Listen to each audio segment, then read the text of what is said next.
Check out this video of professional basketballer Isaac Humphries coming out as gay to his teammates at the Melbourne United NBA Basketball Club. A few years ago, I fell into a very dark place, a very lonely place. I couldn't be who I am, and I attempted to take my life. And the main reason behind me becoming so low and being in that point is because I was very much struggling with my sexuality. This video has been posted many times on social media, and everywhere it is, it's attracting messages of support. And that's a good thing. It wasn't long ago that homosexuality was not only shunned in Australia, it was a crime. And there are still places in the world where, barbarically, armed men march gays to the top of tall buildings, bind their hands and throw them off, murdering them in a horrific display of xenophobia. Thanks mostly to our Christian and enlightened heritage of mutual respect, our society is nicer than that. Acceptance of homosexuality is now so widespread that it's virtually institutionalised into our culture. The media, government, big business, and even some parts of the church bend over backwards to display their gay credentials and respond with ferocity to anyone who dares express an alternative opinion. If only we were as positive about traditional social institutions as we are about these new ones. Like marriage, for example.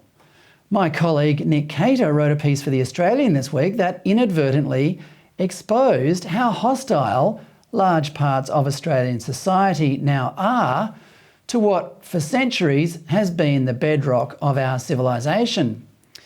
If I could summarise Nick's point, it would be women in their 20s and 30s are increasingly choosing to be single instead of marrying. Single women are less likely to have completed a university degree. They also, on average, earn less. This means they are more often than not locked out of buying a house, which for most people is the financial, indeed spiritual, foundation to a happy, stable life. As a result, and this is the controversial bit, women who otherwise could have enjoyed the benefits of being in a financial and emotional partnership with a man for life are increasingly reliant on the government instead for help, and they vote accordingly. These points should have been uncontroversial because they are statements of fact, not opinion. But they can also be construed as an old white man telling young women to get married and have babies. Saying that in Australia today is like admitting you were gay 60 years ago. The pile-on has been extraordinary to watch. Young Liberal member Charlotte Mortlock, a journalist and member of Hilda's Network, which is some sort of support group for professional women, wrote in The Oz, quote, "This cohort of young single Australian women is more educated and has a higher amount of disposable income than their mothers and grandmothers." Well, there's a problem right there. You'd think that being more educated and richer, she'd add that they are happier too, but she doesn't. Nor does she pause to wonder why this might be so. The quote goes on, "They're tired of being told when they should have babies, when they should get married, and who they should vote for," unquote.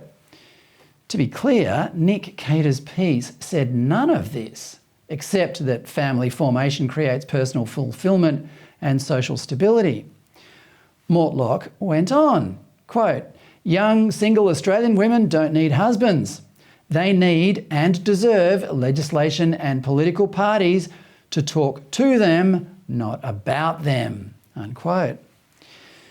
So essentially, she's agreeing with Nick Cater. Young women are not getting married and they need the government to help them get through life.